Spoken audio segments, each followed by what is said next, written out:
Rodolfo, encantado de verte otra vez en el programa Reto Siglo XXI. Igualmente, don Jorge.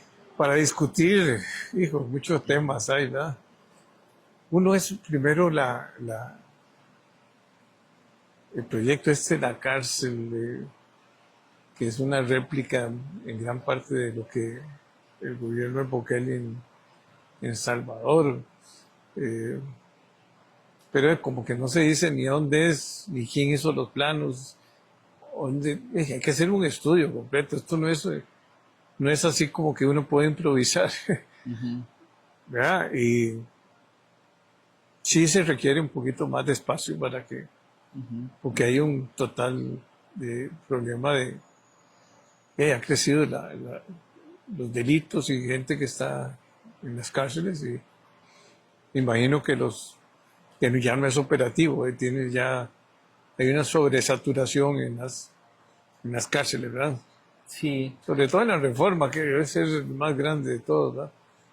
es un tema muy interesante y sin duda hay que abordar la situación carcelaria en Costa Rica, pero no como una ocurrencia, no como algo que vamos a copiar de un régimen autoritario donde se violan derechos humanos como en El Salvador, sino como parte de una estrategia y una Integral. política criminal integral de combate al crimen y de solución de la situación que tenemos ahorita en materia de inseguridad. Cárceles se necesitan porque no tenemos espacio suficiente, entonces bueno, es necesario, porque los espacios que hay actualmente no dan tampoco condiciones dignas para las personas que están en prisión y aquí hay que, importante aclararle a las personas, cuando alguien comete un delito y lo condenan, la condena es que lo van a privar de su De su libertad, libertad. pero no es que lo condenan para sufrir malos tratos, que es lo que algunas personas quisieran cuando hay una persona detenida en la cárcel. Y la otra cosa es que el sistema carcelario debe darle la posibilidad a las personas de redimirse y de resocializarse, aunque esa resocialización en muchos casos no es posible y fracasa, y hay personas que vuelven a reincidir en el delito, tenemos que darle a las personas la oportunidad de resocializarse, porque eso es parte de una política adecuada de combate a la criminalidad. No podemos pensar en las cárceles como un lugar donde metemos a las personas y nos olvidamos de ellas. No, como sociedad tenemos una responsabilidad. Eh, y entonces creo que esta es algo muy importante, la construcción de una nueva cárcel, siempre y cuando forme parte de una estrategia mayor. Y aquí yo creo que forma parte sobre todo de una estrategia política electoral, porque este gobierno pudo haber propuesto un Diga, plan para remediar la situación de las cárceles desde el desde el día principio. 1 y Sí, no lo claro. hizo. Al inicio del año 2 y no lo hizo. Al inicio del año 3 y no lo hizo. ¿Cuándo lo hace? Bueno, cuando estamos a las puertas de una campaña electoral. Entonces tenemos que tener claro, Y el tema de la inseguridad es un tema catastrófico, podemos hablar de catastrófico. eso ahora, pero quiero decir, la, la situación carcelaria, un gobierno serio lo aborda desde el día 1, no así en estos momentos Uno y no co- copiando una idea que viene de un régimen autoritario donde se violan los derechos humanos. Yo creo que debemos construir cárceles, pero como parte de una estrategia global de política criminal para combatir la situación de la criminalidad. Ahora, si vamos a construir una cárcel, tiene que hacerse de manera transparente porque vivimos en una democracia. Me preocupa mucho que el ministro de seguridad ya estén negando información de la cárcel. Eso lo que propicia es la corrupción, la opacidad se produce, la opacidad fomenta la corrupción. Hay cosas que podrían ser necesario reservar. Por ejemplo, no tiene por qué ser de conocimiento público las medidas de seguridad que van a existir en la cárcel para que una persona no se fugue, esas cosas. Pero tenemos derecho a saber dónde se va a construir, cuál es el costo, ¿Quién quién diseñó? diseñó, ¿Quién firmó los planos? exacto, porque es lo propio de una democracia. Las democracias Y más tiene que ir a una licitación. a una licitación. En El Salvador se hace a dedo, aquí no se hace a dedo, No, ni nada. podemos pretender que se haga a dedo. Entonces, si vamos a construir una cárcel, sí, hagámoslo con transparencia teniendo un plan de acción y pensando a mediano y largo plazo en que sea uno de los muchos instrumentos que podemos tener en una política criminal para solucionar la situación de inseguridad que vivimos. Sí, porque yo creo que de todo el problema de educación, el problema de las familias, el problema de la vulnerabilidad de muchos costarricenses, es parte de toda esta situación que estamos viviendo. Un estudiante que más de la mitad no termina la secundaria. Entonces nos ofrecen ahí la posibilidad de participar en un negocio atractivo. Y eso son la violencia que tenemos, ¿verdad? En muchos barrios y drogas y todo. La educación es la base de todo. Esa es la base. Una sociedad que quiera ser exitosa, que quiera desarrollarse, que quiera mejorar, tiene que tener una buena educación. Y tenemos que darle la mejor educación posible a los estudiantes, sobre todo de la educación pública, para que tengan igualdad de oportunidades. Es el 90%, ¿no? Vuelvo al modelo Bukele. Bukele acaba de nombrar de ministro de Educación a una militar. A una militar, fíjese usted lo que eso dice. No. Aquí tenemos que tener una educación de primer nivel para darle oportunidad a las personas de superarse. Es una herramienta de movilidad social, pero además es parte de una verdadera política criminal. ¿Qué es una política criminal? Es un conjunto de medidas y de políticas estatales donde también se van a involucrar otros agentes de la sociedad para prevenir y combatir el crimen. Y entonces, si pensamos en una política criminal, el núcleo duro, el centro, va a estar integrado por la policía, por las leyes penales, por los tribunales de justicia, el derecho penal. Ese es el núcleo. Pero fuera de ese núcleo hay otro montón de cosas que hay que hacer y participan otros actores. Por ejemplo, debemos involucrar al Ministerio de Salud y al IAFA, diseñar una política adecuada de combate a la drogadicción, porque la gente que vende droga al mismo tiempo es consumidora de droga. Ayudémoslos a salir del ciclo de la adicción para que dejen de tener que vender droga como una forma de subsistir. Pero no basta con eso, tenemos que tener oportunidades de empleo para que una persona de estas vaya a trabajar y ganarse la vida dignamente en lugar de estar traficando en el narcomenudeo. Entonces hay que pensar en una política criminal de conjunto donde yo voy a tener estrategias de corto plazo, porque más policía, más operativos en las calles, algunas reformas legales para mejorar la represión del delito, pero también medidas de mediano y de largo alcance que involucren a otros actores, entre esos la escuela, porque la educación es fundamental. Una educación en que pensemos ya valores cívicos, valores del respeto a la autoridad, a la policía, por ejemplo, eso es importante, normas de convivencia que se tienen que inculcar desde pequeños. Entonces yo quisiera... Y dejar de estar polarizando esta sociedad. Quisiera que para la próxima campaña electoral que ya se viene, como costarricenses estemos muy atentos a lo que nos propone cada uno de los y las candidatas, porque es un tema que nos concierne a todos. Si el país sigue por esta línea, lo vamos a perder el país a manos del narco, y hemos visto lo que ha pasado en países como Colombia, en países como México, donde incluso ni siquiera con el ejército pudieron en algún momento combatir adecuadamente el fenómeno criminal. Entonces tenemos que ponernos vivos, ponernos las pilas, hay que actuar ya con urgencia, pero ya que estamos en periodo electoral, veamos qué nos ofrecen los diferentes partidos y escojamos la opción que sea mejor para el país.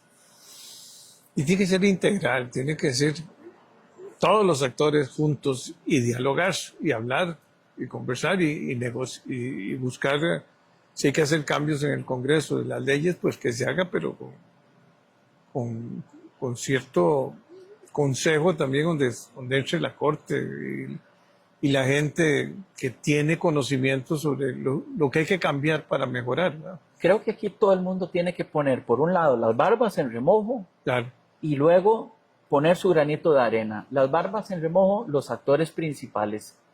La Corte Suprema de Justicia tiene que ver de qué manera soluciona la crisis terrible que estamos teniendo en estos momentos, porque la justicia no es ni pronta ni cumplida.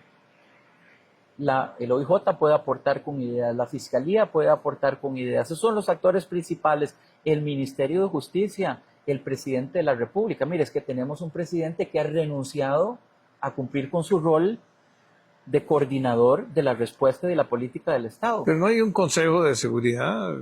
Sí, pero yo lo que le digo es qué es lo que ha hecho el presidente como máxima cabeza del Estado en el combate a la criminalidad.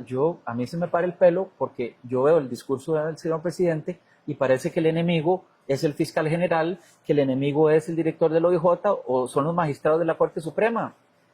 A ellos sí los menciona en sus conferencias, a ellos sí los critica, pero yo no veo que se refiera con la misma vehemencia a los narcotraficantes. Y el enemigo es el narco. ¿Y cuál es el rol del presidente? Sea cual sea el presidente y sea cual sea el partido, coordinar la acción del Estado en sus diferentes componentes para que la lucha contra el crimen sea eficaz. Y el presidente declinó esa labor, renunció a ejercerla.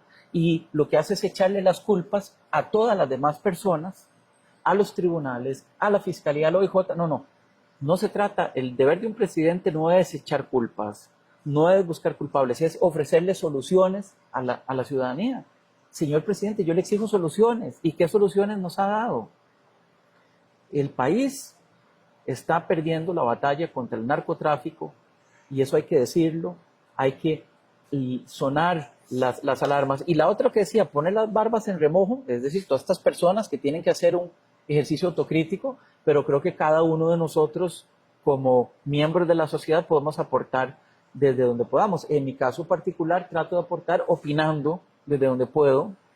Ocasionalmente escribo algún artículo de opinión o en mis redes o participo en espacios como este tratando de generar un debate de ideas para aportar al país. La gente a veces cree que si uno critica al gobierno es porque es de un partido A o de un partido B. No, yo no soy de ningún partido, soy un ciudadano que tengo preocupaciones válidas sobre el futuro de Costa Rica y creo que no podemos cegarnos ante la crisis terrible que estamos viviendo, porque si no, ahorita vamos a estar en una situación de la que nos vamos a arrepentir. Tristemente, ¿eh? O sea, no había... y es que viene creciendo hace ya, no solo este gobierno, venía creciendo ya. No solo este gobierno, pero si usted ve el pico de los homicidios se dio en el 2021, cuando inicia este gobierno. El señor presidente dijo, a mí mídanme con las estadísticas del 2022 y son peores que las del 2021 y vamos muy mal. Y yo no veo cuál es la respuesta, cuál es la estrategia que nos ha propuesto este gobierno. Más bien veo con preocupación cómo se han tomado medidas que han debilitado la lucha contra el narcotráfico. Y eso creo yo que debe ser objeto de escrutinio y de debate muy serio y alejado de la política. ¿Por qué se ha desmantelado la lucha contra el narcotráfico? ¿Por qué han caído a los niveles más bajos desde hace 10 años los decomisos de droga? ¿Por qué a los guardacostas los mandamos no a entrenar en el mar, sino en una piscina de 25 metros o 100 kilómetros de la costa? Son cosas que generan preocupación. ¿Por qué en el momento en que el viceministro de Seguridad Pública quitó el puesto de guardacostas del Caribe Sur, estaba el narcotraficante Pecho de Rata construyendo aparentemente una pista para que utilizaran avionetas? ¿Por qué? Interroguémonos. Y como ciudadanos exijamos respuestas. Porque un país exitoso requiere transparencia. La transparencia nos ayuda a gestionar mejor la cosa pública y a erradicar la corrupción. Lo dicen todos los índices de corrupción. Los países donde hay mayor transparencia son los que tienen menor índice de corrupción. Donde hay menos transparencia es donde hay más corrupción. Y por eso uno ve los países o los sistemas autócratas o dictatoriales, lo primero que hacen es limitar el flujo de información, afectar a la prensa, perseguir a los periodistas, premiar a los que son favorables a ellos. Y tenemos que tener mucho cuidado con esas cosas y exigir transparencia en la gestión pública. Sí. Desgraciadamente aquí sí ha habido yo no sé si nunca había visto yo tanto enfrentamiento entre el Ejecutivo y la Corte, la Contraloría y eso. Me parece a mí que hay que entrar a dialogar, a unirse, a reunirse, a buscar. Y si hay que modificar algo, pues vamos al Congreso, ¿va? O se plantea en un proyecto de ley, ¿va? Sí. No sé cuántas leyes se han aprobado que sean realmente importantes para combatir el narcotráfico, ¿va? Mire, dos cosas. Lo Primero, único que ha salido ahora es esto de que ya podemos extraditar a un extradición. costarricense, ¿va? Sí. Y ni siquiera todavía está por Todavía no verse. hemos extraditado a ninguno, sí. El tema es, en la democracia, los desacuerdos son la regla, es lo Sí, claro. normal. Una democracia tiene que ser pluralista, tiene que tener cabida para todas las formas de pensamiento, para el que es de izquierda, el que es de derecha. Entonces, que haya desacuerdos es lo normal. Lo que estamos viviendo aquí como algo novedoso es que es el presidente de la República quien genera debate, ¿verdad? Y quien parece ser enemigo de la institucionalidad democrática, porque deslegitima al Tribunal Supremo de Elecciones, a la Corte, a la Fiscalía, al OIJ, y eso es algo que a mí me parece muy preocupante y que forma parte del manual del populista y del manual de la persona autoritaria. Hay libros que describen este fenómeno y esta estrategia. Uno de ellos, muy citado, Cómo mueren las democracias, nos describe. Y ese es, para usar las palabras de doña Laura Fernández, el librillo de estrategia que está siguiendo claramente este gobierno y que es muy, muy preocupante.